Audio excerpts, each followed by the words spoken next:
Assalamualaikum warahmatullahi wabarakatuh. Perkenalkan, nama saya Dea Rismania, NPM 1971-1015, Program Studi Produksi Tanaman Pangan kelas A semester 3. Di sini saya akan membahas tentang hama penggeret tongkol dan penyakit hawar daun pada tanaman jagung. Hama penggeret tongkol atau Heliotis armigera. Penggeret tongkol adalah larva dari lalat Heliotis. Lalat ini meletakkan telur-telurnya pada rambut jagung hingga menetas dan menyerang tongkol dan memakan biji yang masih dalam perkembangan.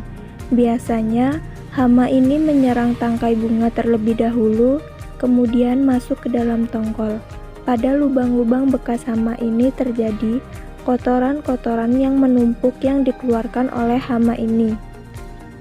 Pengendalian dapat dilakukan dengan 1. Agen hayati seperti Trichoderma sp dan Eriborus argentiopilosa. Trichoderma berperan sebagai parasit telur, sedangkan Eriborus argentiopilosa sebagai parasit larva. 2. Kultur teknis. Pengolahan tanah secara sempurna akan merusak pupa yang berbentuk dalam tanah dan dapat mengurangi populasi Heliotis armigera berikutnya. 3. Agak sulit mencegah kerusakan oleh serangga ini, karena larva segera masuk ke tongkol sesudah menetas.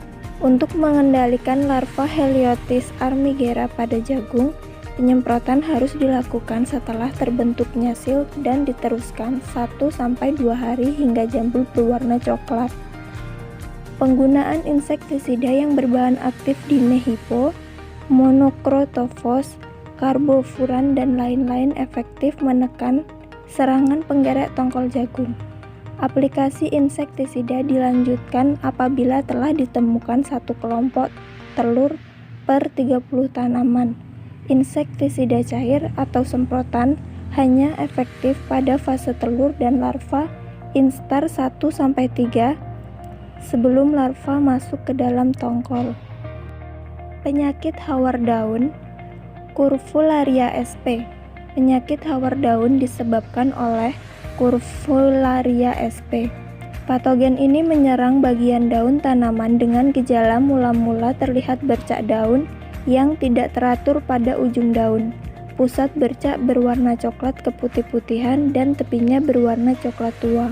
Kemudian akan meluas ke arah pangkal daun sehingga seluruh daun mengering. Biasanya gejala ini akan cepat menyebar dengan cepat pada suasana yang lembab dan curah hujan yang tinggi.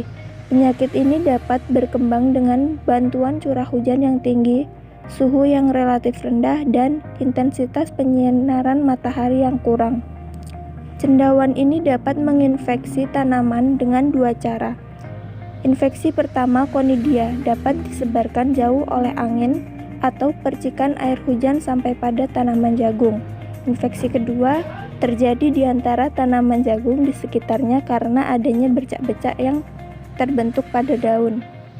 Hingga saat ini, telah diketahui beberapa cara pengendalian penyakit hawar daun yang disebabkan oleh Curvularia sp, yaitu dengan penggunaan varietas tahan, perbaikan drainase tahan, sanitasi kebun, dan memusnahkan tanaman atau bagian tanaman yang terserang berat, dan fungisida jika diperlukan.